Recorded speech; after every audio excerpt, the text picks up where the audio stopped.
the one the spinsters recommend. Just name the kind of man your sister wants, and she'll snatch him up. Don't forget to bring your maiden and she'll match him up. Call on Dolly if your eldest daughter needs a friend.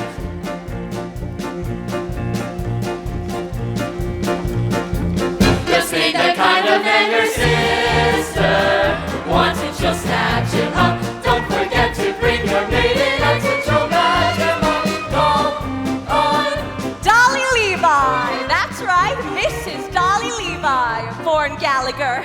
Social introductions.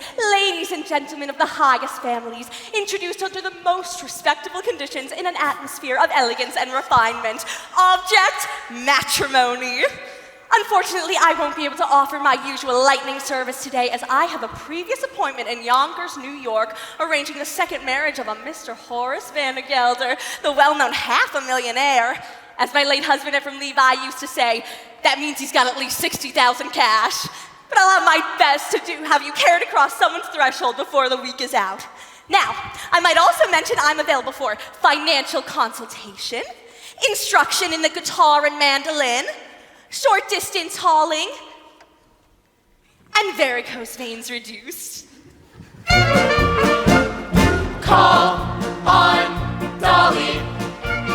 She's the one the spinsters recommend. Just name the kind of man your sister wants, and she'll snatch him up. Don't forget to bring your maiden and she'll match him up. Call on Dolly.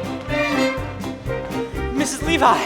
Mr. Kemper, the artist. You know, I'm something of an artist myself. I do those silhouettes with black paper and scissors. Oh, here is one of Ada Raham looking the other way. I have to do them like that because I'm no good at noses. Mrs. Levi, the train for Yonkers leaves in 5 minutes, and if we don't get there on time... But we will, Mr. Kemper. And not only will Horace Van Gelder give you permission to marry his niece Ermengarde, but he will also dance at your wedding. And not alone either, because I happen to be engaged in finding him a suitable second wife himself. What he really needs is someone steady to clean the house. As my late husband, Mr. Levi, used to say, marriage is a bribe to make a housekeeper think she's a householder. I know all about it, Mrs. Levi. Half New York says he's going to marry Mrs. Irene Malloy this very afternoon. Which is exactly why I'm on my way to Yonkers this very afternoon and can take on your case and knock off 3 lovebirds with 1 stone. Wherever I'll throw, I'll see, and well, what do you have here? I have nothing here to pay my train fare with, only large bills, 5s and 7s. I think I have some change here somewhere. I only hope this isn't a wild goose chase, Mrs. Levi. Oh, and speaking of poultry, I'm also available for fresh Jersey eggs. Ooh. Surgical corsets reboned. Pierced ears. Pierced ears replugged. Mrs. Levi! Just name the kind of man your sister wants, and she'll snatch him up. Don't forget to bring your maiden and she'll match him up. Call on Dolly. Tell me, Mrs. Levi, what's in all this for you? A living, Mr. Kemper. Some people paint, some sew. I meddle. I've always been a woman who arranges things for the pleasure and the profit it derives. I have always been a woman who arranges things like furniture and daffodils and lives.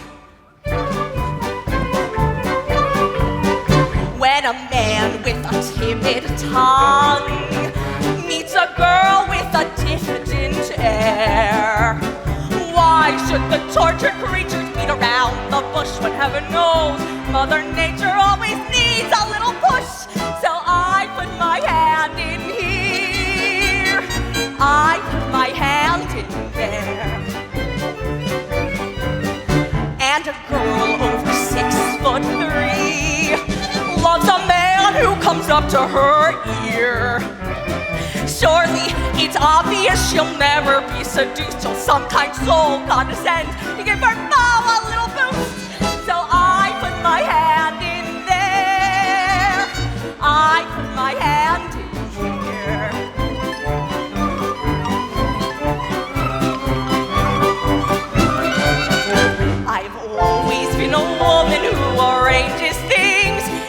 duty to assist the Lord above.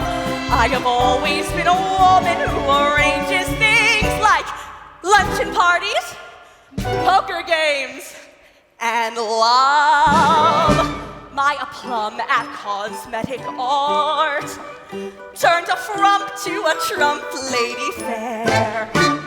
She had a countenance a little bit like Scrooge, but oh, today you would swear the Lord himself applied the rouge. So I put my hand in here.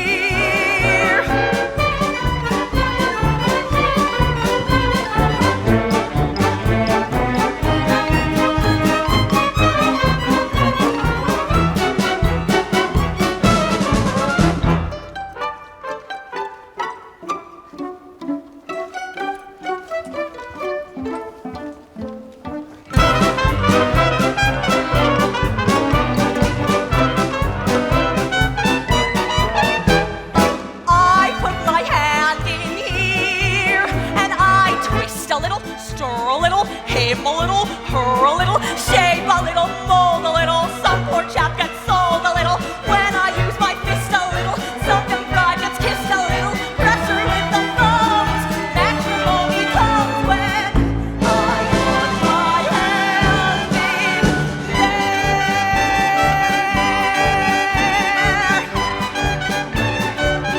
there. Mrs. Levi! I know, Mr. Kemper, the Yonkers train is ready to leave. Now you go on board and get us our tickets, up. Buy us a window seat, up. Order lunch, and I'll meet you on board.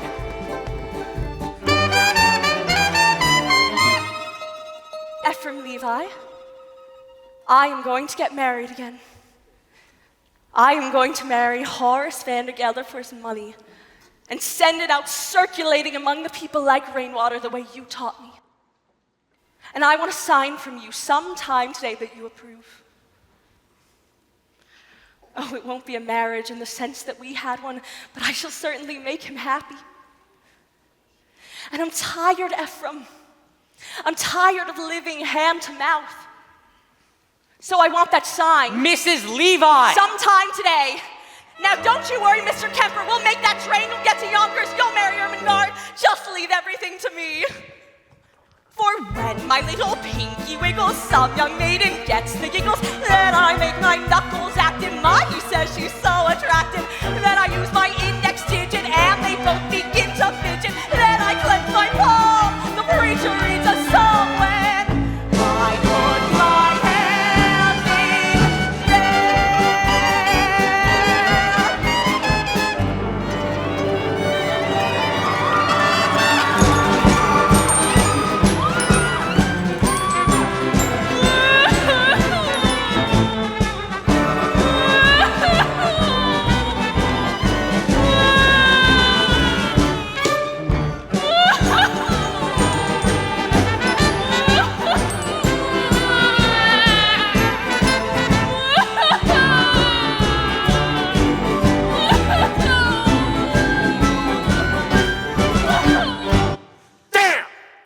Be expected to play Yonkers, my Yonkers, with all that bellowing in my ears. I can't help it, Uncle. I love Ambrose Kemper.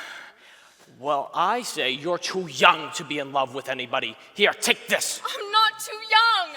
I'm 17, and in another year, I'll be an old maid. Well, I forbid it. Dare to be an old maid, Ermengarde, and I'll cut you off with an estate.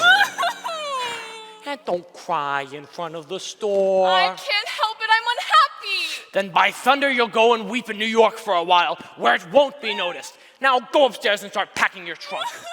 And don't get any tears on the lock. It was just oiled. Cornelius, Barnaby! You stamped Mr. Vandergelder? I did. I got news for you both. I'm going to New York this afternoon to march in the 14th Street Association Parade. And when I come back, you're gonna have a mistress. I'm too young, Mr. Vandergelder. Not yours, hell and damnation, mine. I mean, I'm getting married again. And in honor of that occasion, Cornelius, I've decided to promote you to chief clerk. And what am I now, Mr. Vandergelder? You're an impertinent fool, that's what you are. And I'm promoting you from impertinent fool to chief clerk. Any questions? Yes. What? Does the chief clerk get one evening off a week? Oh, so that's the way you thank me for your promotion, is it? No, sir, you'll attend to the store as usual. Now get back to work. And don't forget to put the lid on the sheep dip. Evenings off, marrying artists, foolishness. 99% of this world are fools, and the rest of us are in great danger of contamination. Why? Even I was once young, which was foolish, and got married, which was foolish, and was poor, which was more foolish than anything else. Then my wife died, which was foolish of her.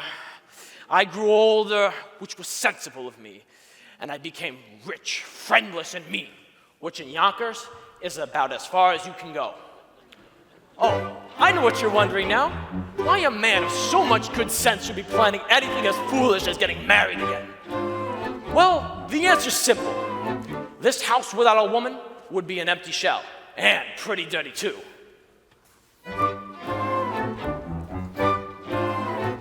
It takes a woman all powdered and pink to joyously clean out the drain in the sink.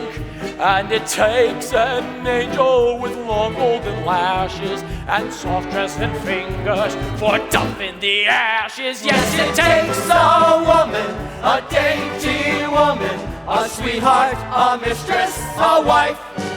Oh yes, it takes a woman, a fragile woman, to bring you the sweet things in life. The frail young maiden who's constantly there for washing and brewing and shoeing the mare. And it takes a female for setting the table and weaning the gainsey and cleaning the stable. Yes, it takes a woman, a dainty woman, a sweetheart, a mistress, a wife. Oh yes, it takes a woman, a fragile woman, to bring you the sweet things in life. And so she'll work until infinity. 3 cheers for femininity. Rah, rah, rah, rah, rah, rah, F-E-M-I-T-Y. Get out of here! And in the winter, she'll shovel the ice and lovingly set out the traps for the mice. She's a joy and treasure, for practically speaking, to whom can you turn when the plumbing is leaking?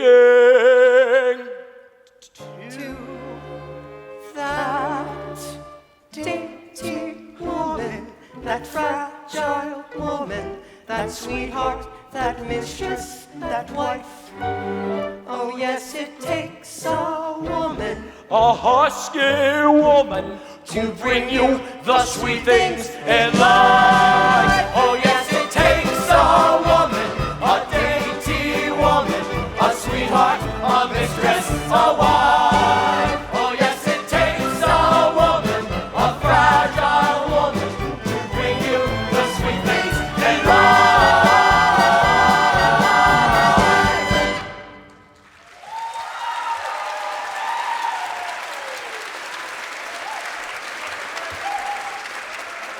All right, out of here, all of you. Congratulations, congratulations, oh, 1,000 congratulations. What? What? Congratulations, Mr. Van de Gelder. All of New York is buzzing with the news that you've practically proposed to Irene Malloy. The streets are lined with eligible young ladies prostrate with grief. All my congratulations and sympathy. Sympathy. Did I say that? A slip of the tongue, that's all. No, I am delighted with the happy news. After all, she wasn't easy to unload. And by that, I mean, you know what people said, although I, for one, never believed the rumors. No, I didn't. Rumors? What rumors? Nothing to get upset about, Mr. Van de Gelder. According to all known facts, her first husband passed on quite naturally. It's just that he went so sudden. A few spoons of chowder she made special for him, and poof! Oh, but it could happen to anyone. No, there's no truth in it. Just one word of advice, Mr. Van de Gelder. Eat out. You mean to say that Mrs. Malloy... I mean to say nothing, Mr. Vandergelder. Just friendly advice. Keep away from the chowder. By the way, she's ordered her wedding gown. Beautiful. You should see it. Black. Oh, but as I said before, congratulations on your forthcoming nuptials, and may you rest in... may guardian angels watch over you both, particularly at dinner. Now, see here, Dolly. You introduced me to Mrs. Malloy, and rumors or not, I still intend on calling on her this afternoon, as arranged. Very well, then I guess there's nothing more for me to do but to go back to New York and tell the other girl, the heiress, not to wait. What did you say? Nothing. A word. Heiress. Particulars, Mrs. Levi. I demand particulars. Her name. Her name? Money. Ernestina Money.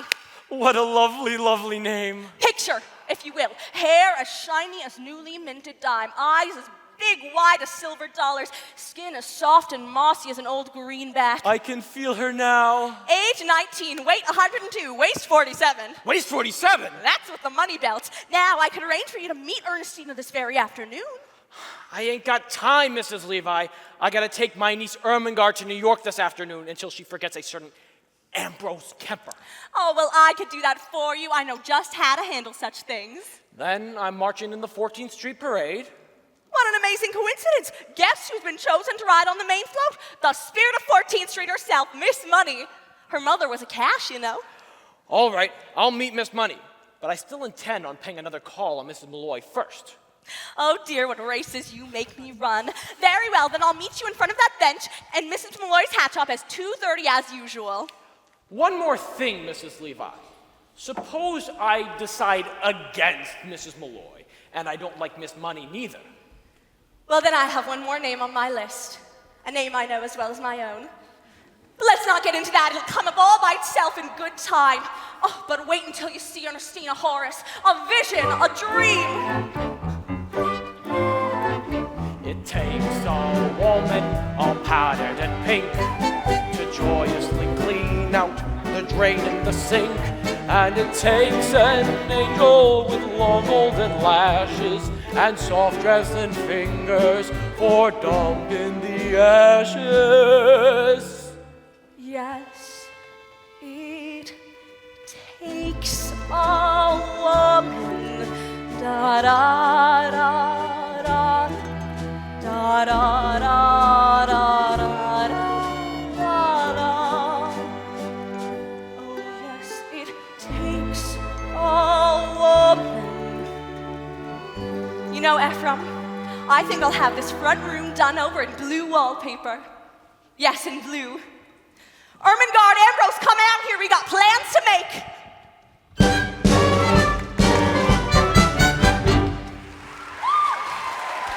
Chief clerk.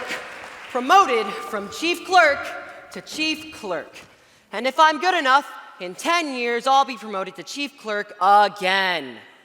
33 years old, and I still don't get a single evening free.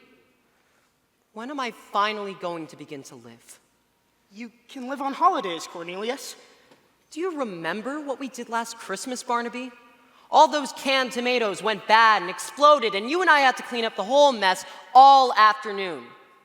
Do you call that living? No. Barnaby, you and I are going to New York.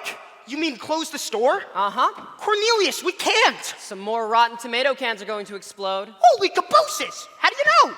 I'm going to light this candle under them. That's how I know. They'll make such a smell, customers won't be able to enter the shop for 24 hours. That'll give us an evening off. We're going to New York, Barnaby, and we're going to live. We're going to have a nice meal. We're going to get in danger. We're going to spend our money. We're going to get arrested. Holy cabooses! And one more thing. You and I aren't coming back to Yonkers until we've each kissed a girl. Cornelius, you can't do that. You don't know any girls. I'm 33 years old. I've got to start sometime. I'm only 17, Cornelius. It isn't so urgent for me. New York, Barnaby. Elevated trains, the lights of Broadway. The stuffed whale at Barnum's Museum. A stuffed whale? A stuffed whale! What do you say, Barnaby? Yes, Cornelius, yes! Now, the first thing to do is to make you financially independent. I know. Can you dance? I'm an artist, Mrs. Levi. I paint. Well then, my card.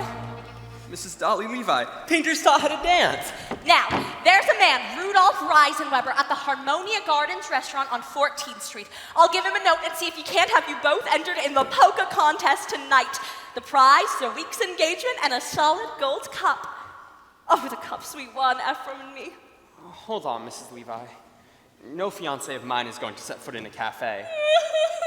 And I don't mind saying I'm surprised that you have acquaintances in a place like that. Not acquaintances, Mr. Kemper, friends. Dear friends from days gone by. My husband Ephraim Levi believed in life and any place you can find it. Cafes, ballrooms, yes, even theaters. Why, even when times were rough, every Saturday night like clockwork, down those stairs at Harmonia Gardens we came, Ephraim and me. It's all very well to come down like clockwork, Mrs. Levi, but you're asking Ermengarde to work there.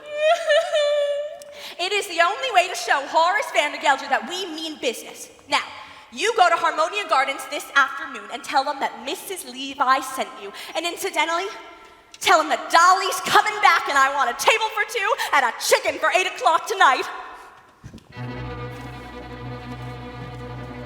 The bottom row looks all right, Cornelius.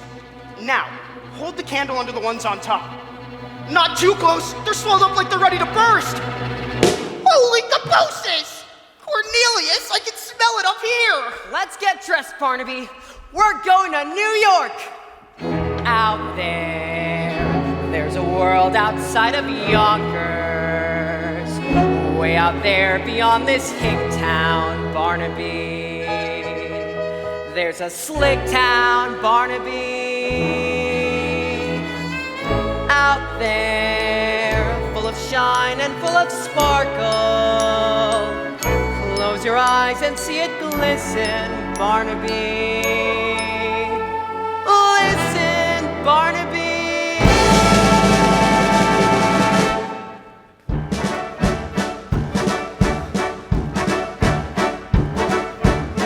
Put on your Sunday clothes, there's lots of world out there. Get out your brilliantine and dime cigars. We're gonna find adventure in the evening air. Girls in white in a perfume night where the lights are bright as the stars. Put on your Sunday clothes, we're gonna ride through town in one of those new horse-drawn open cars. We'll see the shows at Delmont it goes, and we'll close the town in a whirl. And we won't come home until we've kissed a girl. Put on your Sunday clothes when you feel down and out. Strut down the street and have your picture took. Dress like a dream, your spirits seem to turn about. That Sunday shine is a certain sign that you feel as fine as you look. Beneath your parasol, the world is all a smile that makes you feel brand new down to your toes. Get out your feathers, your patent leathers, your beads and buckles and bows, for there's no Blue Monday in your Sunday clothes. We're going to New York, Barnaby. Elevated trains, low lights of Broadway. Holy cabooses! A stuffed whale at Barnes Museum. Wow! Come on! Put on your Sunday clothes when you feel down and out. Strut down the street and have your picture took. Just like a dream, your spirits seem to turn about. That Sunday shine is a certain sign that you feel as fine as you look. Beneath your parasol, the world is all a smile that makes you feel brand new down to your toes. Get out your feathers, your patent leathers, your beads and buckles and bows, for there's no Blue Monday in your Sunday clothes.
parking spot where the girls are hot as a fuse.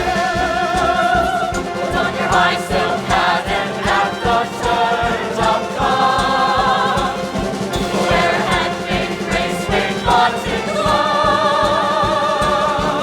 We'll join the Astors and Tony Pastors and this a positive love. That we won't come home. That we won't come home. That we won't come home until we fall in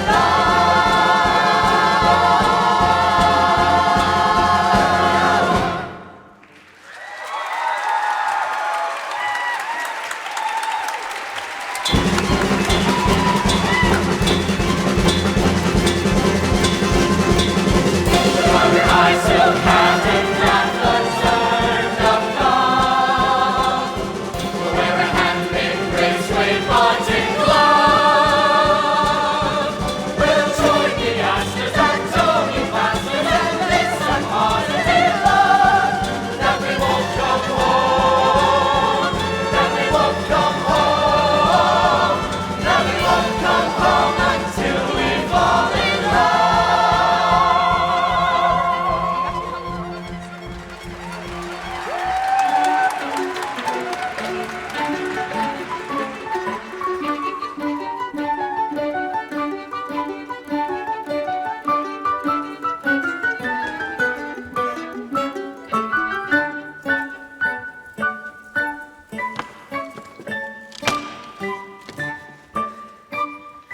Oh dear, oh my, would you look at that? 10 o'clock and the shop's not open yet?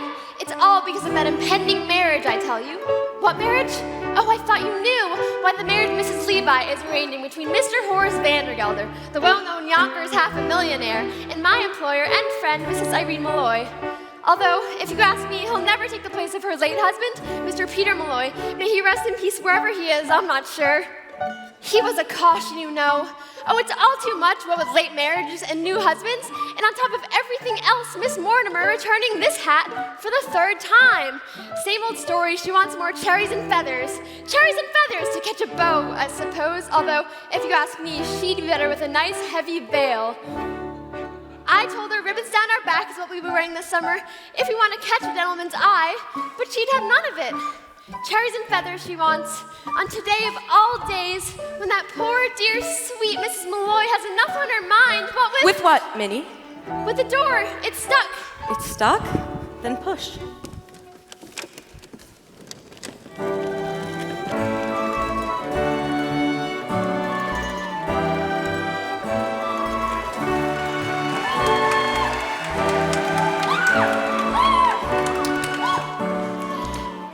Saying, Mrs. Malloy, I could bite out my tongue for the things I've said and the things I'm going to say, but as long as I've gone this far, I might as well go all the way.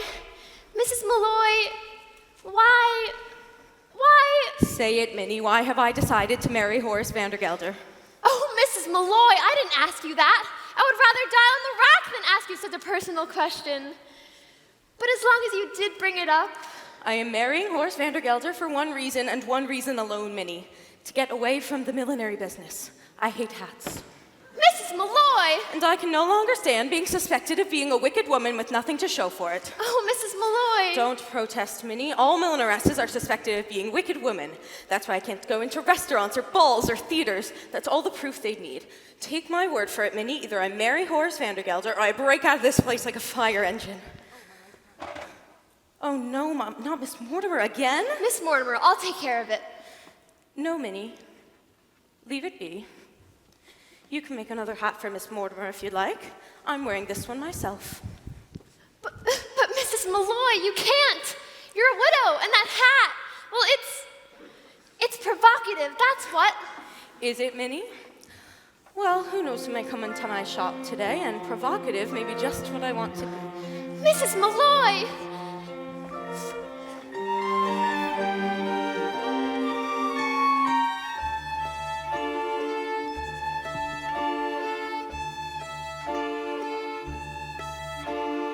I'll be wearing ribbons down my back this summer,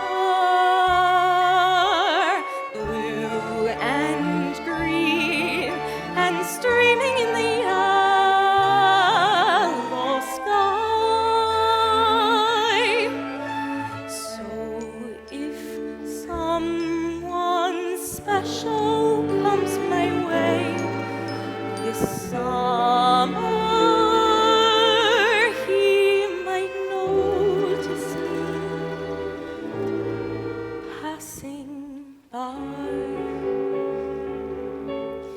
so I'll try to make it easier to find me in the stillness of July, because a breeze might stir a rainbow behind me that might happen to catch a gentleman's eye, and he might smile and take me by the hand this summer, making me recall how lovely love can be. And so I will proudly wear ribbons down my back, shining in my hair, that he might notice me.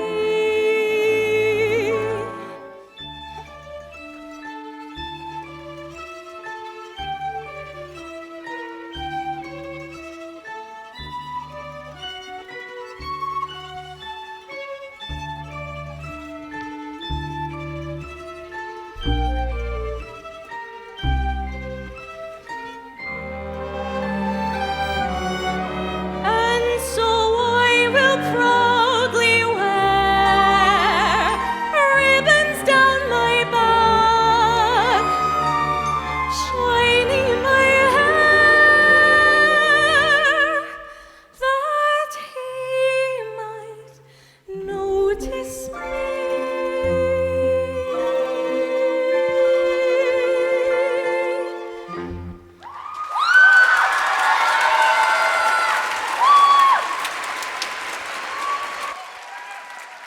Mrs. Malloy, wild horses can't make me ask this next question I'm about to ask, but I'm gonna ask it anyhow. Do you love Horace Vandergelder? No, Minnie, I don't. Peter Malloy, God rest him, was my share of love, and I'm not saying I was shortchanged. Once is enough for a woman, as long as it's true love, and it was that. Look, Minnie, there's two men staring at the shop. Men? Why, I do believe they mean to come in here. Men? In the shop? Oh, Mrs. Malloy, what shall we do? Do? I flirt with them, of course. Mrs. Malloy, and you with all that talk about love? Love enough I've had, Minnie. It's a bit of an adventure I could do with now. We'll get them all heated up and then drop them cold. It'll be good practice for married life. Now you go into the workroom. I know some ways we can perk up our appearances. Plus, a little bit of weight will only make them nervous and easier for us to... If you say vampire, I'll scream. Vampire. And so I'll try to make it easier to find me in the stillness of July, because a breeze might stir a rainbow behind me that might happen to catch a gentleman's eye. Oh, Minnie, we'll get an adventure out of this one yet. We'll get an adventure out of this one yet, Barnaby. All day long, we walk around New York and nothing happens. Then we come to the quietest street in the city, and suddenly... Vandergelder. Is he still there? Go look. He's sitting on that bench. Cornelius, are you sure this is an adventure? You don't need to ask, Barnaby. When you're in one, you'll know it all right. How much money have we got left? Not much, Cornelius. 40 cents for the train back, 30 cents for dinner, and 20 cents to see the whale. 90 cents. Why? When those women come out, we'll have to pretend to be customers. Customers, that's it. Maybe the best thing to do is make them think we're rich. That way, we won't have to spend anything. We're just two men about town looking for hats for ladies. How do you do, Mrs. Malloy. Here, Cornelius Hackle. Here, Barnaby Tucker. Good afternoon, gentlemen. Now, what can I do for you? We're hats, ladies looking you for see, hats to and we Malloy, wanted and to we buy a were lady or two wondering, to Malloy we want a with, hat and- for a lady. And everybody told us to go to Mrs. Malloy's because she's so pretty. I mean, her hats are so pretty. And so reasonable, Cornelius. As reasonable as under $1 would still leave us enough to see the whale. You've got to pay him no mind, ma'am. He came all the way from Yonkers to see the whale, and he's all excited. Why don't you keep an eye on the street and see if it passes by? Is it big and black with mean little red eyes? Yes. It's sitting right on that bench. I'm sorry, but did you say Yonkers, Mr. Hackle? Oh, yes, ma'am, Yonkers, and begging your pardon, but you should really see Yonkers. By that I mean, perhaps Mr. Malloy would like to see Yonkers. I'm a widow, Mr. Hackle. You are? Barnaby, she's a widow! Oh, that's too bad. I'm sure Mr. Malloy would have loved to see Yonkers, especially in that hat. I mean on you, of course, not Mr. Malloy. May he rest in peace. You're Catholic, aren't you? Well, don't let that worry you. I'd be willing to change. Mrs. Malloy, if you should ever happen to have a Sunday free in the near future, I would be more than pleased to show you Yonkers from top to bottom. Well, as a matter of fact, Mr. Hackle, I may be there sooner than you may think. Oh, really? You see, I have a friend who lives in Yonkers. You do? Perhaps you know him. Perhaps we do. Although it's always foolish to ask in cases like that. It's a Mr. Horace Vandergelder. Horace Vandergelder? Of Vandergelder's Hay and Feed? Do you know him? No,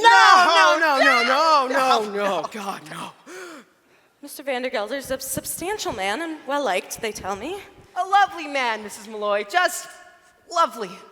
Has only one fault as far as I know. He's hard as nails. Cornelius, I think... No, I wonder if your friend might like this one. Look out! Begging your pardon, Mrs. Malloy. Gentlemen, what are you doing? We'll explain later. Please, you gotta help us. Gentlemen, come out of there this instant. We're citizens you can be, Mrs. Malloy. Well, really, Mr. Hackle, Mr. Tucker, I insist that you both come out of there this minute, or I'll be forced to Mr. Vandergelder. Mrs. Malloy, I don't suppose Mrs. Levi is here, is she? She was supposed to meet me on that bench 10 minutes ago. Well, she can just go looking for me if she comes. When I make an appointment, I like people to be on time. Oh, I have a gift, Mrs. Malloy. Chocolate-covered peanuts, unshelled. That's the expensive kind. Did I just see you talking in here with two men? Men, Mr. Vandergelder, what on earth would men be doing in the women's hat shop? Come to my workroom, I'm so anxious for you to see it. I saw it last week. So you did? I hear you have two friends, all hard as nails. I mean... What on earth are you talking about? Yonkers. I hear it's a beautiful city. And who's been telling you about Yonkers, may I ask? Nobody. A friend. What friend? You see, He? A customer, Mr. Vandergelder. Quite well-to-do. As a matter of fact, perhaps you know him, although it's usually silly to ask in cases like that. It's a Mr. Cornelius Hackle? Did you say Hackle? Yes. He so happens to be my head clerk, that's all. Mrs. Malloy, I demand an explanation. And I am going to give it to you. Why shouldn't she know Cornelius Hackle? Everybody in New York knows Cornelius Hackle. Why, he's here at the opera and all the fashionable homes. He's at Harmonia Gardens restaurant 3 times a week. Impossible. He has $148.35, and I keep it in my own safe. Oh, Mr. Vandergelder, you're killing me. He's one of the Hackles. They built the canal. What canal? The Panama. The Panama. Both. It ain't the same man. Who took the horses out of Jenny Lynn's carriage and pulled her through the streets? Cornelius Hackle. And who dressed up as a waiter at the Fifth Avenue Hotel and dropped an oyster down Mrs. Astor's? Oh, I can't say it, but it was Cornelius. He is the playboy of New York. Now, Irene, don't deny it. I can see you were taken with him just like everybody else. Excuse me. Dolly, what are you saying? I've only seen them once in my life. Really, Dolly, Thank you. Minnie, hold your tongue.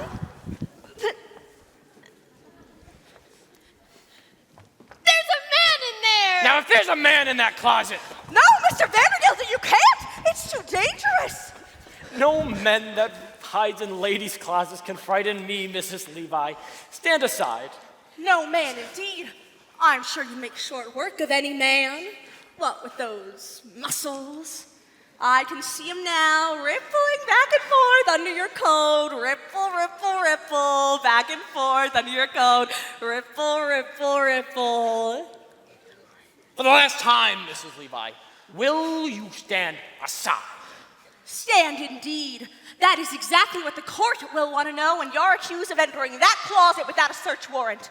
I mean, what do you stand for if you don't stand for the law of this great land? I know what I stand for. I stand for motherhood, America, and a hot lunch for orphans. Take off your hat, sir. Betsy Ross's flag is passing.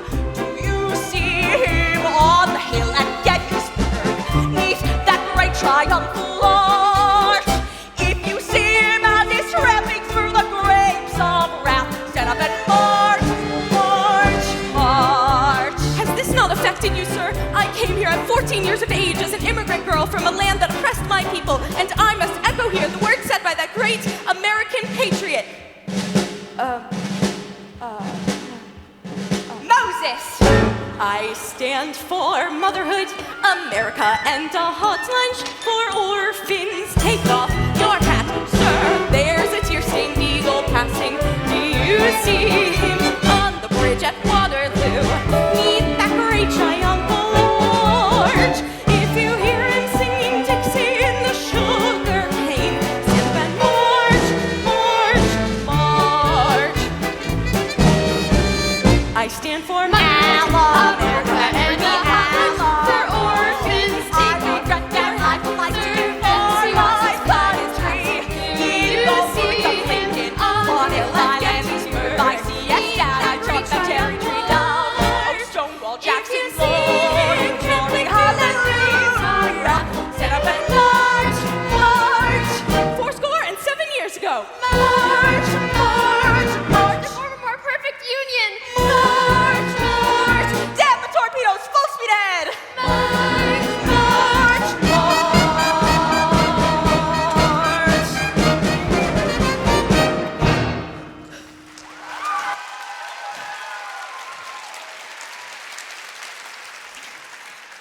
So you see, Mr. Vandergelder, there couldn't possibly be a man in that closet. Bless you. Mrs. Malloy! All right, Mr. Vandergelder, there is a man in that closet. Aha! And under that table. What the devil? And there also happens to be a very simple explanation, but for the present, good afternoon.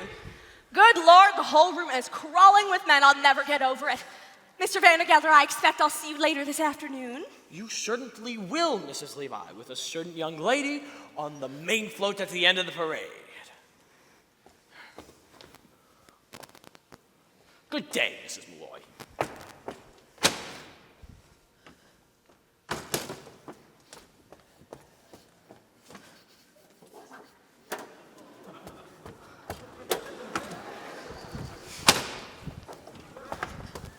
Mrs. Malloy, I can explain I do everything not you wish see. to hear any explanations, Mr. Hackle. Just you and Mr. Tucker. Do me the pleasure of leaving my shop at once, or I'll call for Officer Gogarty. If you ask me, Irene, calling an officer is letting them off too easy. The law courts, that's where they belong. I've been adding up all the criminal offenses against these two, and believe me, you've got enough for at least 2 writs, a non-compos bendies, and a garnishee. Now, the most important thing to do is to show them that you've tried to settle it amicably first. Have dinner with them. Dinner? Is that really necessary, Dolly? That's the way it's done in the law, Irene. Dinner first, garnishee after. Well, if it must be, Mr. Hackle, Mr. Tucker, you may take Miss Fay and myself to dinner. Delighted, Mrs. Malloy. I speak for Barnaby, too. Now, I hear there's a wonderful restaurant on the railroad station. Oh, no, Mr. Hackle. If the Harmonia Gardens is good enough for your fashionable friends, it's good enough for us. I hear they have a lovely orchestra there, Minnie. Oh, we couldn't go there. Now, don't misunderstand me. It isn't because of the money. It's just because of the... It's the whale. It's the whale. No, it's not the whale, Barnaby. It's the dancing. You see, they have dancing at a place like that. Contests, even exhibitions, and I don't know how, and it would take me weeks, months, years to even... Dolly Levi, 33-year-old chief clerk's taught how to dance. Now it's simple. You just put one arm here and one arm here, and then... It's no use. I have absolutely zero sense of rhythm. Absolutely zero sense of rhythm is one of the primary requirements for learning by the Gallagher-Levi method. Just give me 5 minutes of your time and I'll have you dancing in the streets. Now, we'll start with lesson 7, the waltz kick turn. It's simple. Right foot touch, left foot touch, over, back, around, touch, over, out, release. Unfurl. Wonderful. When I think of the lucky woman who'll find heaven in your arms. Let's go back to lesson 1. Put your hand on her waist and stand with her right in your left hand. And 1, 2, 3, 1, 2, 3, 1, 2, 3. Look, I'm dancing. Well, I was. Of course you were, Mr. Hackle. Take the someone whose arms you're in. Hold on to her tight and spin. And 1, 2, 3, 1, 2, 3, 1, 2, 3. Wow! I'm dancing! Turn around, try floating through the air. Can't you be a little more ecstatic? Don't you think my dancing has a polish and a flair? The word I think I'd use is athletic. Well, my heart is about to burst. My head is about to pop. And now that I'm dancing, who cares if I ever stop? Everyone, look! I, Cornelius Hackle, sport and dancing. You're next, Mr. Tucker. Glide and step and then step and glide. And everyone, stand aside!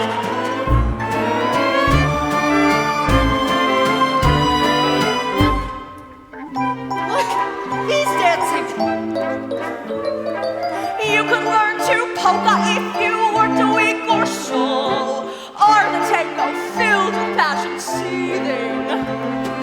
I might join the chorus of the Castle Garden Show. Whatever you do, for gosh sakes, keep breathing. For my heart is about to burst. My head is about to pump.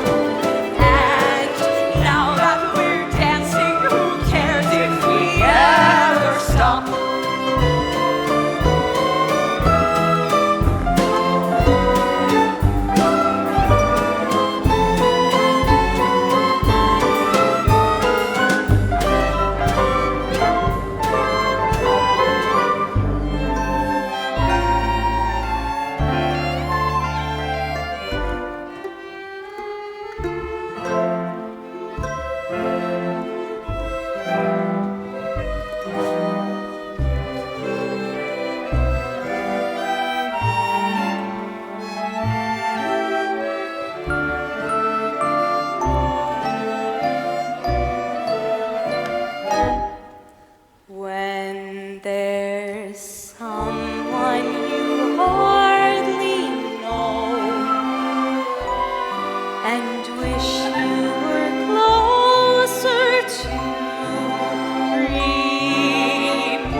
Mrs. Rose? The same.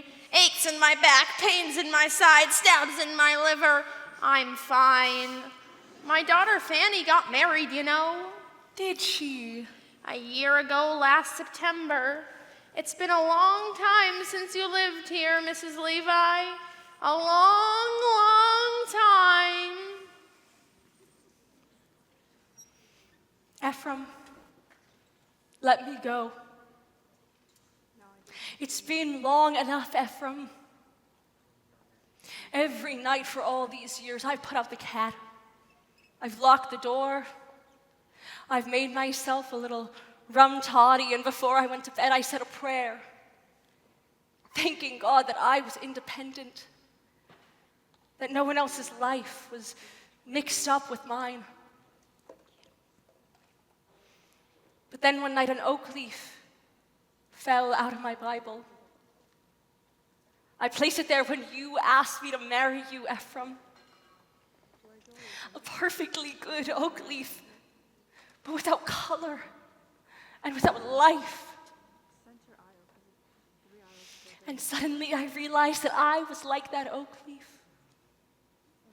For years I had not shed one tear, nor had I been filled with the wonderful hope that something or other would turn out well.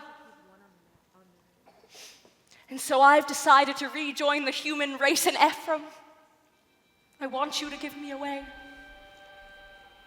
Before the parade passes by, I'm gonna get in step while there's still time left.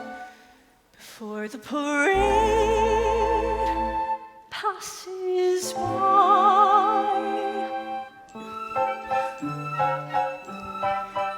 Mrs. Levi, come along. Cornelius is taking us down to see the 14th Street Parade. Everybody will be marching. Why, Irene, you're crying. Oh, Dolly, the world is full of wonderful things. Come with us, Dolly. I will, Irene. I will.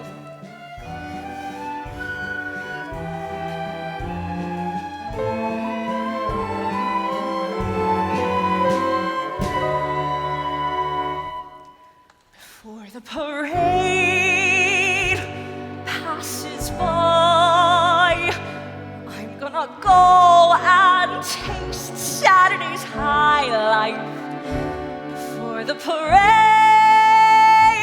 passes by, I'm gonna get some life back into my life.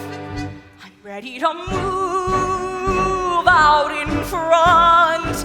I've had enough of just passing by life with the rest of them, with the best of them. I can hold my head up high, for I'm gonna go again. I'm gonna drive again. I'm gonna feel my heart coming alive again before the parade passes by. Look at that crowd up ahead. Listen and hear that brass harmony growing. Look at that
Mrs. Levi!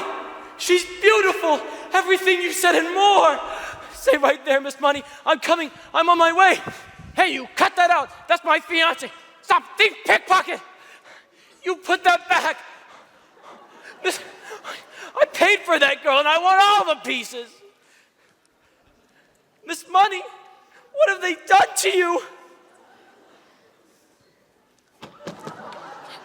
Mrs. Levi, what is the meaning of this? Nothing to get upset about, Mr. Vandergelder, just a last-minute substitution. Miss Money had a sudden urgent business appointment at the Mint. They're running a bit short and she's helping out. But don't worry, she'll meet you at Harmonia Gardens restaurant at 8 o'clock tonight. That's the most expensive restaurant in the city. And well, it should be. What food and the fastest waiters in New York.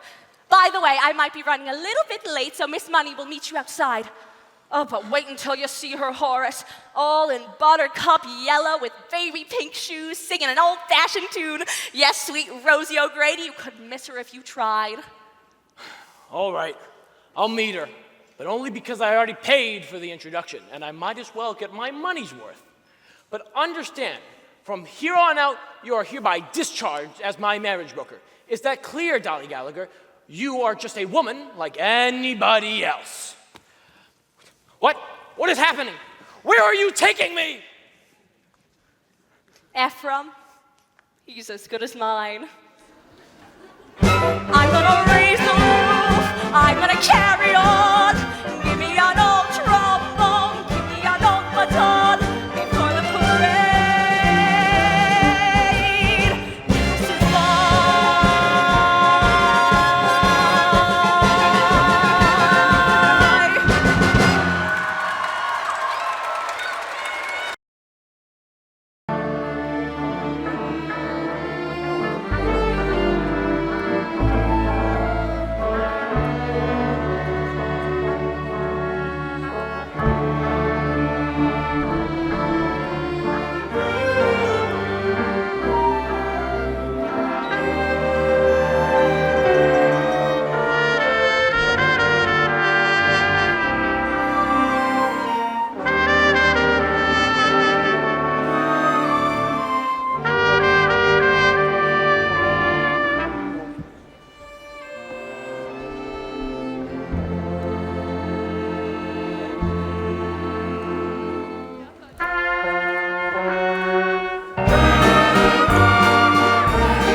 for the past 4 hours, but perhaps now you better call a hack or we won't make it to the Harmonia Gardens on time.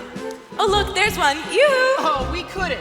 Not because of the money, it's just that nowadays, really elegant people never take hacks.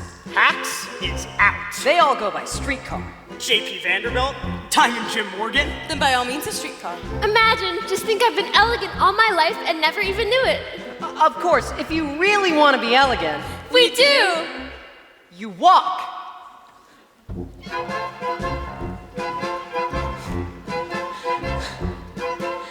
Yes, New York, it's really us, Barnaby and Cornelius. All the guests of Mr. Hackle are feeling great and look spectacular. What a knack there is to that, acting like a born aristocrat. We've got elegance if you ain't got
notice when I hold my cup, the saucer never moves. And the way I keep my pinky up indubitably proves that we've got elegance, we got built-in elegance, and with elegance,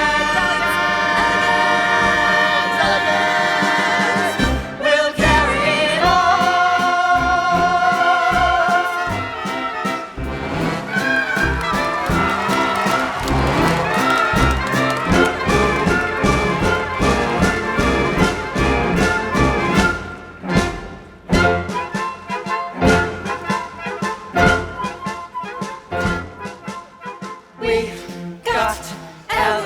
if you ain't got elegance, you can never ever carry it off.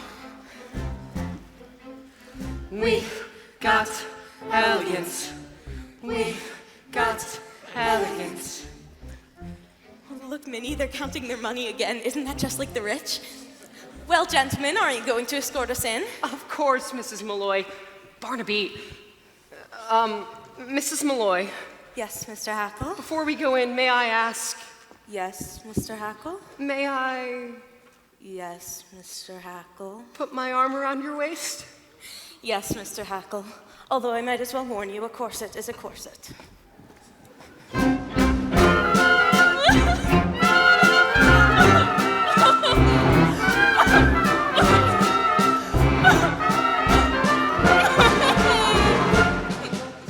I don't want to be on the stage. I just want to get married. You heard Mrs. Levi. This is the only way to show your uncle we mean business. And can you weep a little faster? You're throwing me off step. Faster! That's it.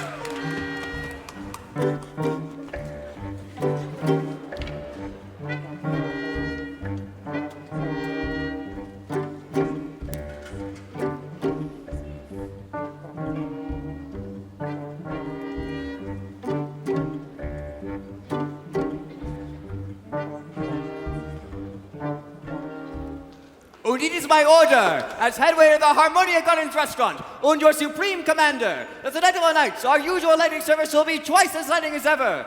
Or else!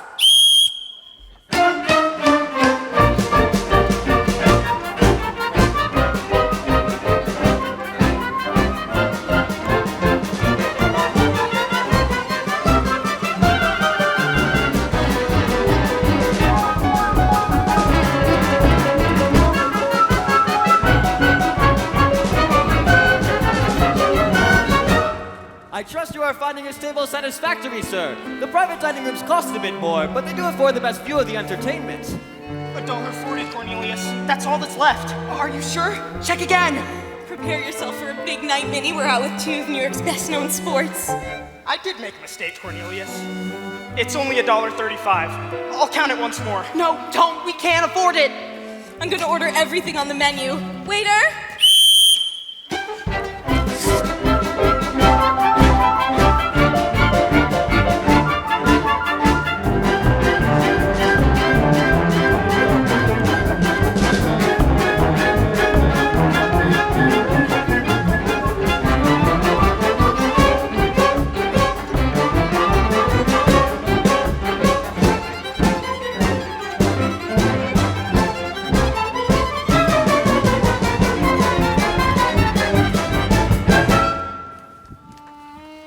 I have told you before, sir. You will have to leave. This table is reserved for Mrs. Levi and party. And who do you think I am? Only it's Horace Vandergelder and party. She's in my and party. I ain't in hers. Mr. Vandergelder, of course. It's just that Mrs. Levi mentioned nothing about you bringing My personal physician. That's enough rouge, doctor. But Mrs. Levi only ordered a chicken for two. Chicken? Chickens are dear. Und pâté maison, soup de jour und pomme soufflé. Why didn't you tell me this was an Oriental establishment? We'll take 2 bowls of rice. Now, get out! Now, Miss Money, I understand you carry respectable sums in your belt. Yeah, $2. Only it's in my garter.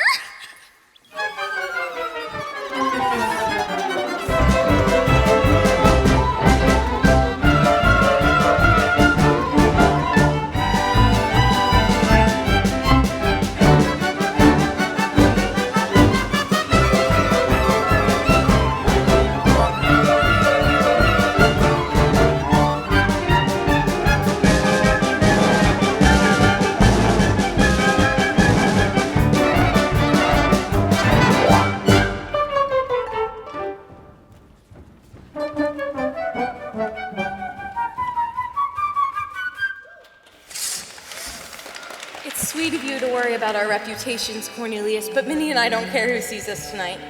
Well, Minnie, what have you decided? I couldn't have anything at these prices. I really couldn't. Great grindstones. What a sensible girl. Waiter, we'll have 4 mugs of beer, a loaf of yesterday's bread, and some cheese. Yesterday's bread.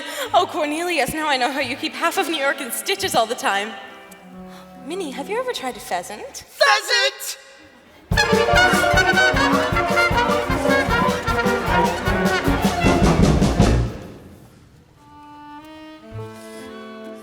Say, why the closed curtains? You ashamed or something?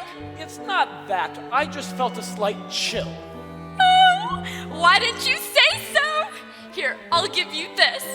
Now, let's order something to hold us till the rice comes. Waiter! Would you bring a roast suckling pig with chestnut and oyster stuffing, cheese fondue, and some lady fingers? Now, what'll you have?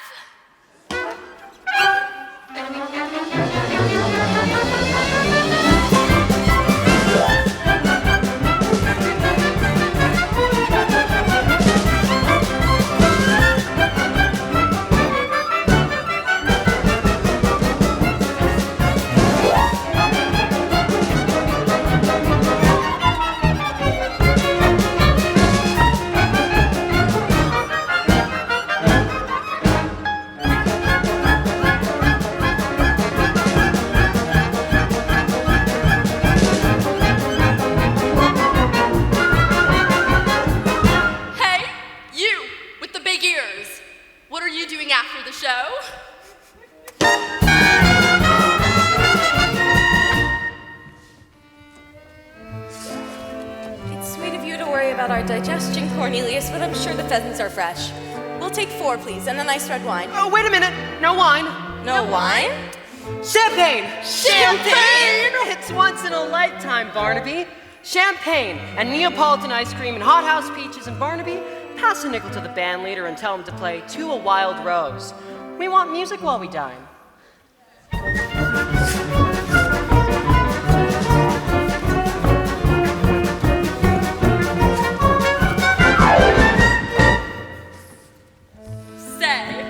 Cafe, isn't it?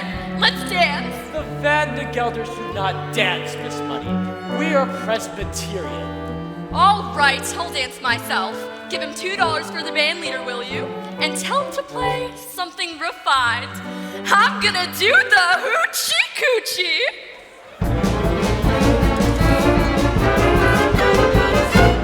All right, Cornelius, I'll send for the band, but promise you won't order anything else.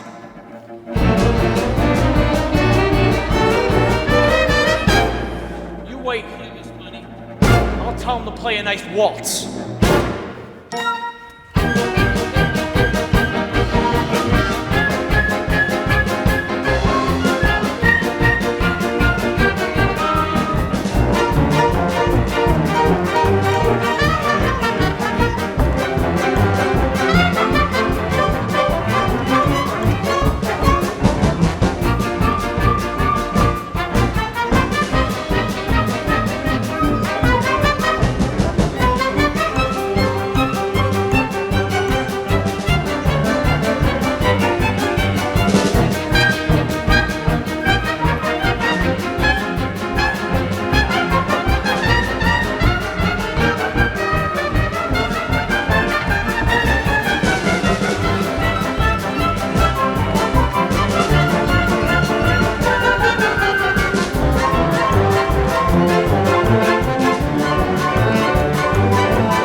You here. Give this to the band leader and tell him to play a waltz. Here's a nickel for the band leader. Would you tell him to play a... Miss Money! And 2 more pheasants, please. Cornelius!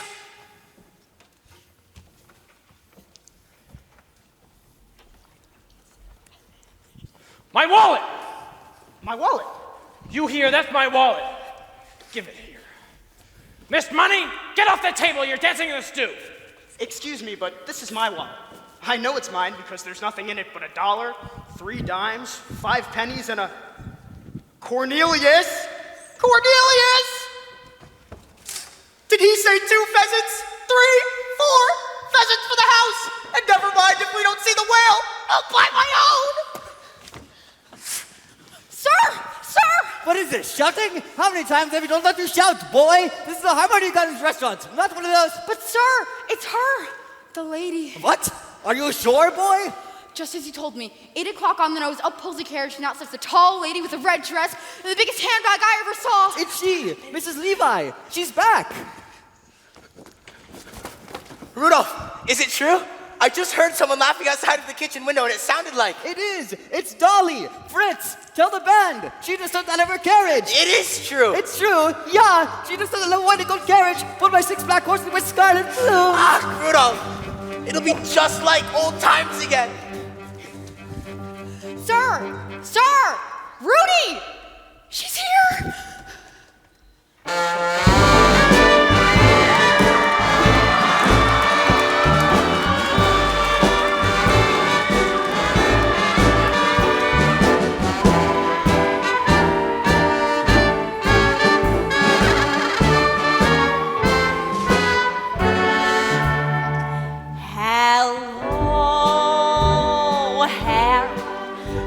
Hello,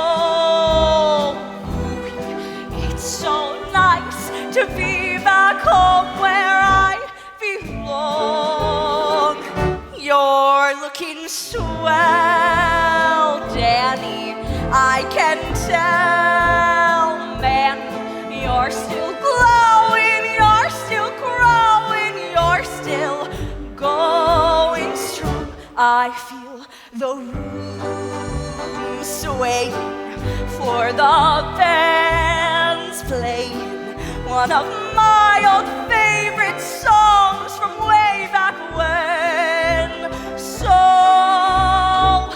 bridge that gap, fellas, find me an empty lap, fellas, Dolly will never go away again.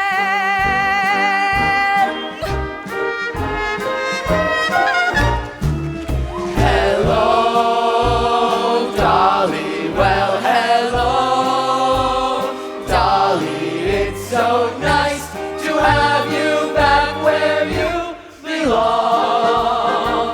You're looking swell, Dolly, we can tell. Dolly, you're still glowing, you're still growing, you're still going strong. We feel the room swaying for the band, playing one of your old favorite songs from way back when. So Here's my hat, fellas, I'm staying where I'm at, fellas. promise you'll never go away again.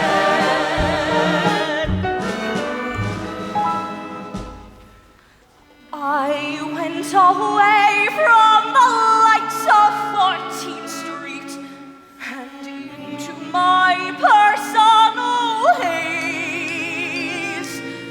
But now that I'm back in the lights of 14th Street, tomorrow will be brighter than the good old days. Those good old days. Hello, Dolly. Well, hello. Hello, there's Dolly. Glad to see ya, Hank. Let's thank my lucky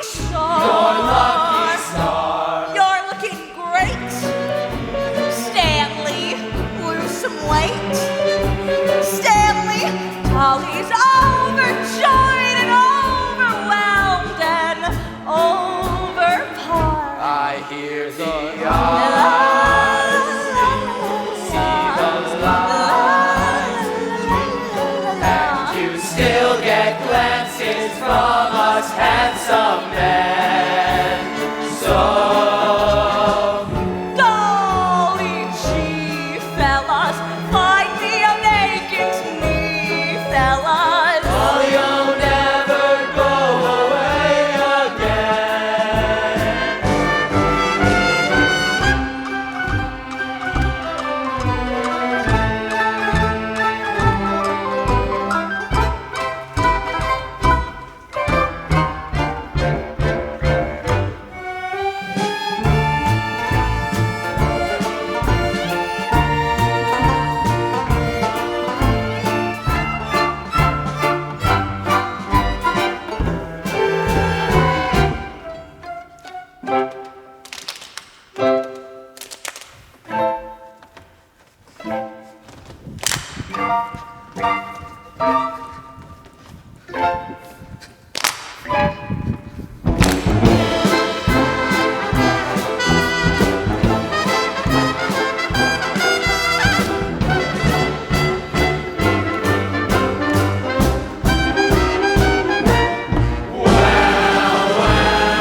Dolly, well, hello. Dolly, it's so nice to have you back where you belong. You're looking swell. Dolly, we can tell. Dolly, you're still glowing, you're still growing, you're still going strong. I eyes tingle, see the light twinkle, and you still get glances from us handsome men. So Wow, wow, wow, fellas. Hey, yeah. Look at the old girl now, fellas. Dolly, you'll never go away again.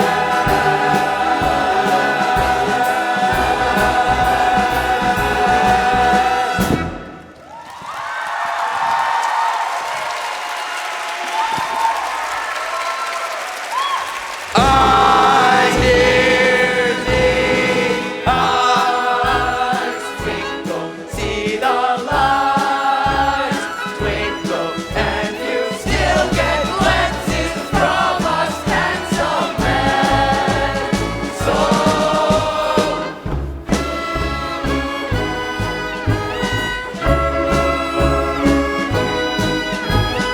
Dolly, you'll never go away.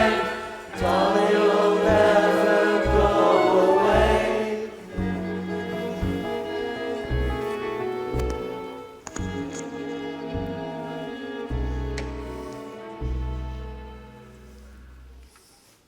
Excuse me, girlie. Dolly. Dolly Gallop.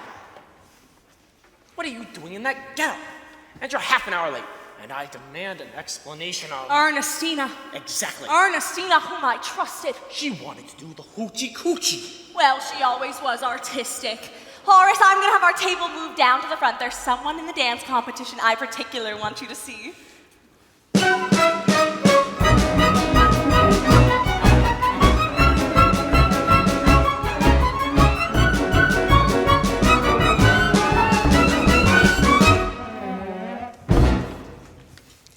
Now, let's not say another word about it. I'm as shocked as you are. I can't eat a thing. What have you ordered?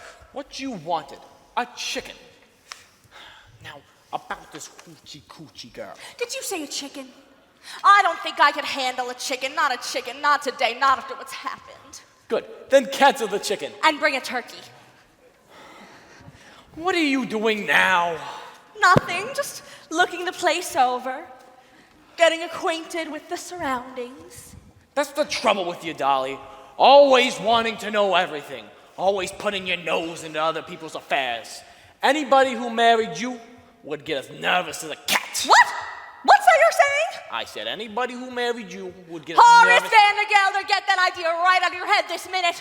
I'm surprised you even asked such a thing. Understand once and for all that I have no intention of marrying you. I didn't mean that. Well, I certainly do hope not. Horace Vandergelder, you go your way, and I'll go mine. I'm not some Irene Malloy whose head can be turned by a few chocolate-covered peanuts, unshelled. Why, the idea of you even suggesting such a thing? Mrs. Levi, you misunderstood me. Well, I certainly do hope not. If I had any intention of marrying again, it'd be to a far more pleasure-loving man than you. Anyway, we won't discuss it anymore. Here's the waiter with our food. I'll serve Mr. Vandergelder, Rudolph.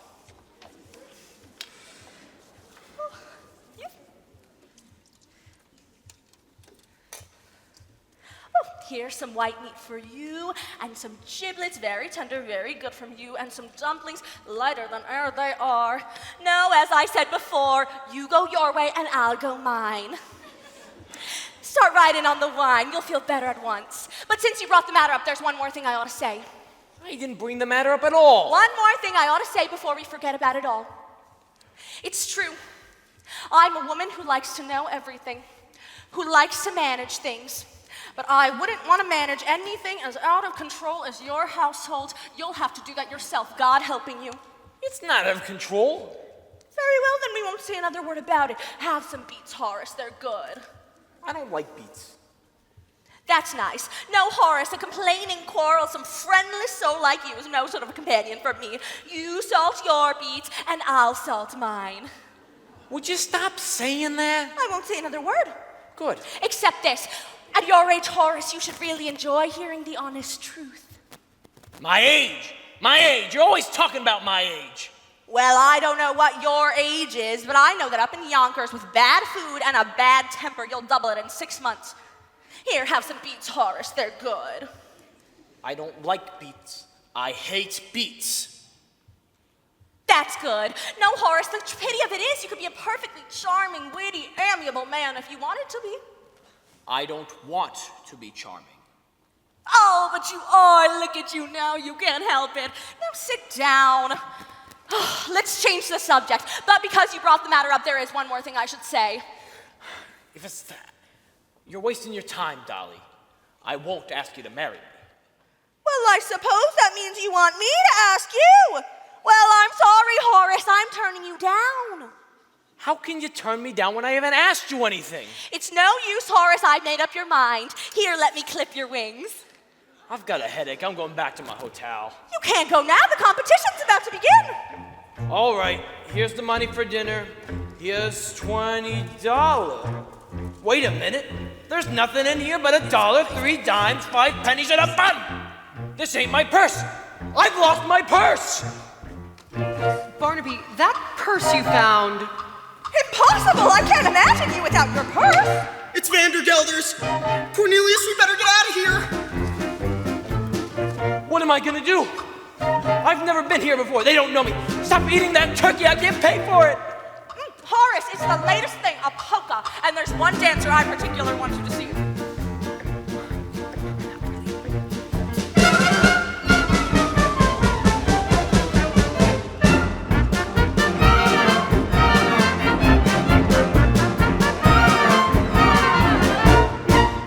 Wait a minute. That man, that dancer. Oh, isn't he wonderful? With talent like that, he's sure to win the solid gold cup. Begging your pardon, Mrs. Malloy. It's been a wonderful evening, but I'm afraid we're gonna have to cut it a bit short. Look, Minnie, a polka. Cornelius, I simply must have one dance. Vandergelder is right there. We've got to go. We will go, but we'll dance our way out.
guard!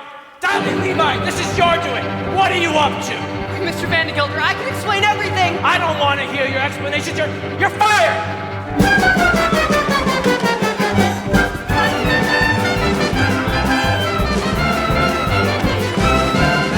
Officer, arrest that man!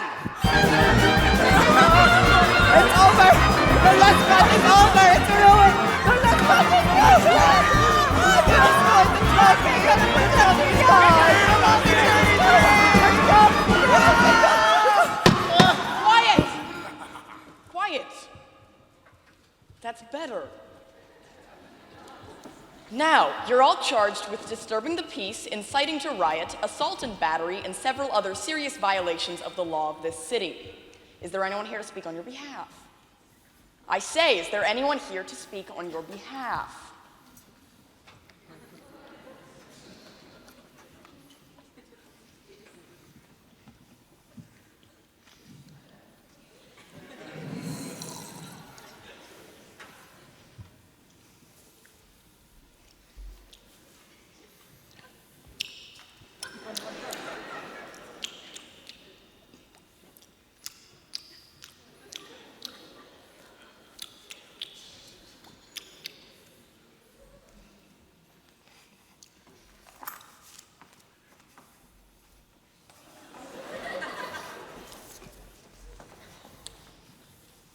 Dolly Levi, counselor at law. Your Honor, the defense rests. No, there's no need to call witnesses, ladies and gentlemen, when I see upon that bench a brow that gleams with honor, a pair of snow-white whiskers that bristle with fair play, and a nose. I'd ask you to look at that nose, ladies and gentlemen, a nose that shines in the night like a flaming beacon of justice. Would you turn this way, Your Honor, so we can get a better look at your beacon? A living symbol of the motto of this great land, E probuscus unum. Your Honor, I ask for freedom for my clients and a verdict of guilty for the only real culprit. Horace Van de Gelder of Yonkers, New York. Dolly! The only man responsible for the grievous charges of willful destruction of private property. A curtain torn, a waiter bruised, and a solid gold cup bent. Cruelty to a poor, unfortunate minor. Would you mind repeating that, dear? Begging your pardon, Mrs. Levi, but if it pleases the court, I have something to say. I was just about to call on you. Go right ahead, Mr. Hackle. Cornelius Hackle, if you dare testify against me, you'll be discharged! You've done that already, Mr. Van de Gelder. And I'll do it again. You've done it again, too. But even if you hadn't, I'd still say what I have to say. Now, I don't know a lot about disturbing the peace or inciting a riot, but what I do know is that what happened to me today, which is the most important thing that can happen to a man, might never have happened if I'd obeyed your orders and stayed in Yonkers, New York. Your Honor, I am talking about none other than love! What are you trying to tell me? After 33 years, you've fallen in love because you take one evening off? Oh, no, Mr. Van de Gelder. I didn't fall in love with Mrs. Irene Malloy of this city in just an evening.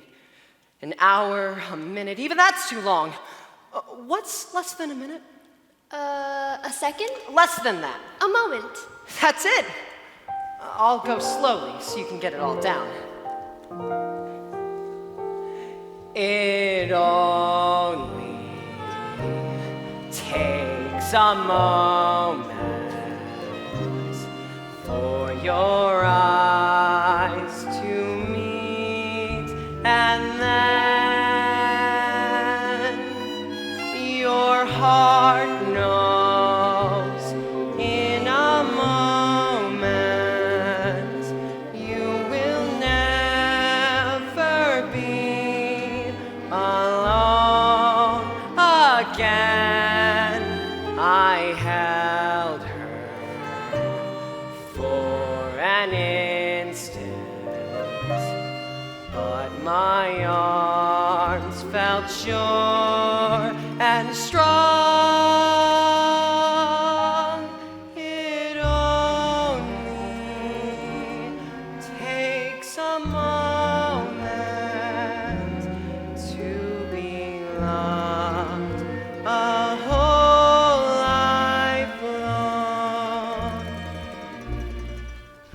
a world full of so many wonderful things. There I sat in Yonkers, cooped up for years and years, and all this time, wonderful people like Mrs. Malloy were walking around in New York, and I didn't even know. Now, I don't know if you can all see it from where you're sitting there. For instance, the way her cheek and eye and forehead all come together. Can you? I'll tell you this. A fine woman is the greatest work of God on earth. You can talk all you like about the pyramids or Niagara Falls. They aren't in it at all. Of course, I've seen women before. But today, I've talked to one equal to equal, and they're so different from men. And awfully mysterious, too. I bet you could know a woman for 100 years without ever really being sure if she liked you or not. Today, I've lost so many things. My job, my future, everything that people think is important. But I don't care. Even if I have to dig ditches for the rest of my life, I'll be a ditch digger who once had a wonderful day. I missed a few words back there, Mr. Hackle, right after it only. Takes a moment, but his arms fell short and strong. It only takes a moment. He held me for an instant, but his arms felt safe and strong. It only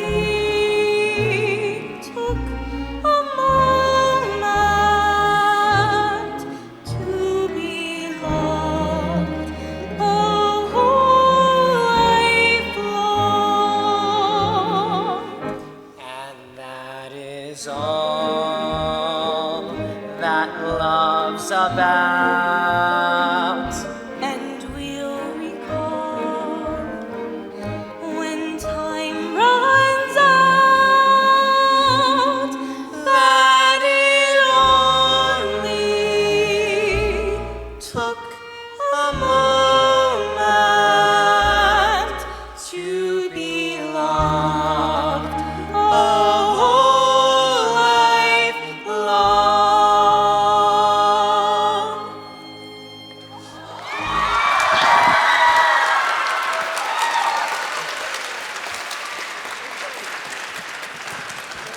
Dismissed! Dismissed, you're all dismissed. All except Horace Vandergelder of Yonkers, New York. Go, you're free, and bless you.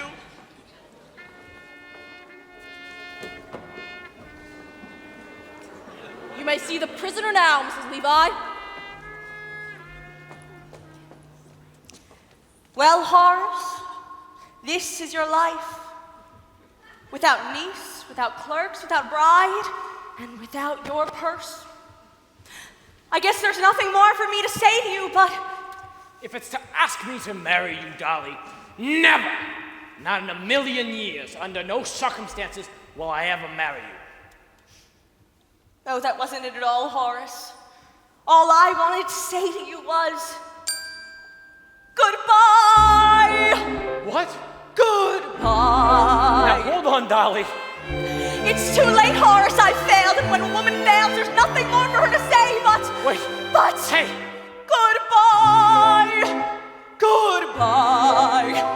Goodbye. Goodbye. Goodbye. Goodbye.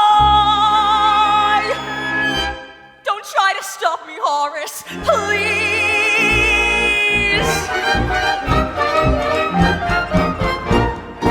Wave your little hand and whisper so long, dearie.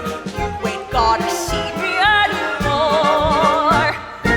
But when you discover that your life is dreary, don't you come on knocking at my door.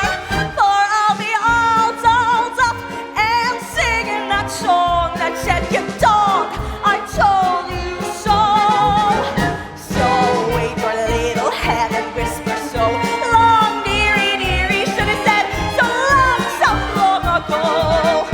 'Cause you treated me so rotten and rough. I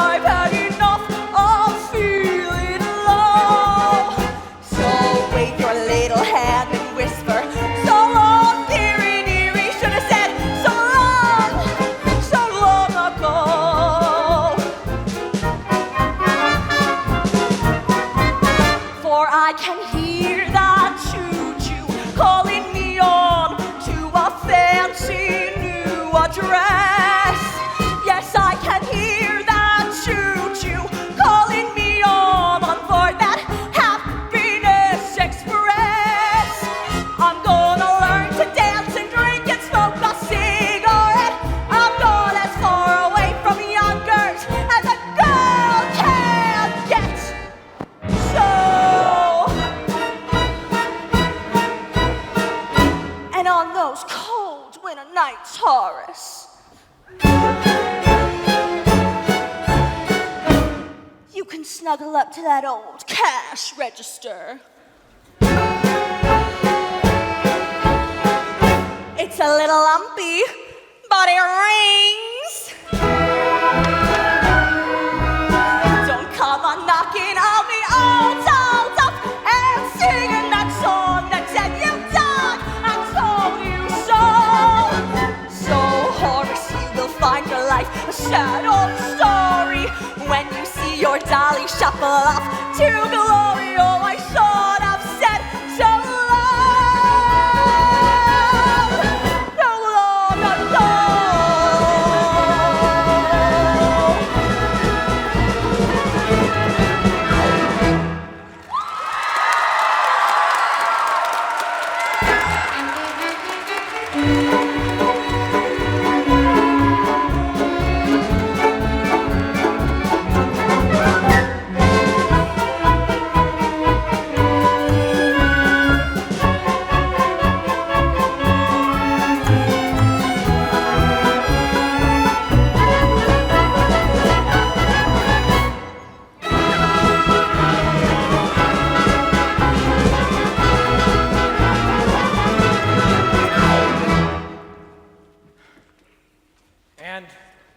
And I wouldn't ask you to marry me, Dolly, if you were the last woman on earth. Not if you asked me 1,000,000 times. I didn't need you before, and I don't need you now. Dolly Levi, you go your way, and I'll go mine. Dolly, Dolly, Dolly! You stamped, Mr. Van de Gelder? Oh, so it's you, Mr. Hackle. What do you want? Well, Mr. Van de Gelder, I'm here to collect my $146.35. You see, I've been thinking into going into business for myself, and since Hay and Feed is the only business I know, I'm opening up my own store. And Cornelius has found the perfect location, Mr. Van de Gelder, right across the street from you. Oh, so you think you can compete with Van de Gelders, do you? Well, you just try. Ahem! Ah, another one come crawling back. Do we have it? What do you want? My back salary for the past 4 months, $6.12. You can't do that to me, any of you. I'll go to the courts. I'll get lawyers. By Horace Van de Gelder, as I live and breathe. If you aren't handsome in that outfit, so few men nowadays would have the courage to wear this getup. Dolly Gallagher. I know what you're going to say. You're not satisfied with Ernestina. Well, I found you another woman, the ideal wife. But you were doing something. What were you doing? Getting Cornelius's money, Dolly. $146. And 35 cents. Plus $6.12 of mine. And the money my mama left me, $52.48. 48. All right. If it's money you want, the safe's upstairs.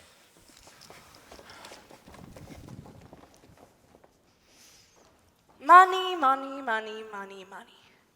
Mr. Van de Gelder's money. It's like the sun we walk under. It can kill or it can cure. You know, Mr. Van de Gelder's never tired of saying that all people in the world are fools. And in a way, he's right, isn't he? Himself, Irene, Cornelius, myself. Yes, we're all fools, and we're all in danger of destroying the world in our folly. But the surest way to keep us out of harm is to guarantee us the 4 or 5 human pleasures that are right in this world, and that takes a little money. The difference between a little money and no money at all is enormous and can shatter the world. And the difference between a little money and an enormous amount of money is very slight, and that can shatter the world too. It's all in how you use it. My late husband, Ephraim Levi, used to say that money, pardon the expression, is like manure. It's not worth a thing unless it's spread around, encouraging young things to grow. Anyhow, that's the opinion of a second Mrs. Vandergelder. Which reminds me, Ephraim, I'm ready for that sign. Well, don't just stand there. That goes upstairs. As I was saying before, Horace, I found you the ideal wife. Dolly, I don't want you to find me the ideal wives. If I wanted the ideal wife, I'd find one myself. And I found one. And it's you, damn it! Why, Horace! I know I've been a fool about Mrs. Malloy and that other gal. But forgive me, Dolly, and marry me! Horace, stop right there! What do you mean? Horace, you know as well as anybody that you're the first citizen of Yonkers, and your wife would have to be a somebody. Answer me, Horace. Am I a somebody? You are a wonderful woman. Oh, you're partial. No, it wouldn't be enough to load your wife with money and jewels, to insist that she be a benefactress to half the town. By the way, it's bad business letting Cornelius open across the street from you. Better take him back and let him be your partner. Partner? And Barnaby can have Cornelius' whole job. Now see here, Dolly. That way we can all be together and dance at Ermengarde's wedding. That doesn't... You've gone too far, Dolly. I will dance at no weddings. Besides, I don't know how, and it would take me weeks, months, years to learn. All right, I'll dance. Oh, Horace, I never thought I'd hear you say a thing like that. No, that front room, you idiot. Well, go on. What are you waiting for? Horace Vandergelder, what is going on up there? Oh, nothing. I just thought I'd have that front room done over in blue wallpaper. Horace. I know the old paper ain't worn out yet, but the fella's just set up in business and needs a good start. You see, Dolly, I've always felt that money, pardon my expression, is like manure. It's not worth a thing unless... Thank you, Ephraim. Hello, Dolly. Well, hello, Dolly. It's so nice to have you back where you belong. I never knew, Dolly, without you, Dolly, life was awfully flat, and more than that was awfully wrong.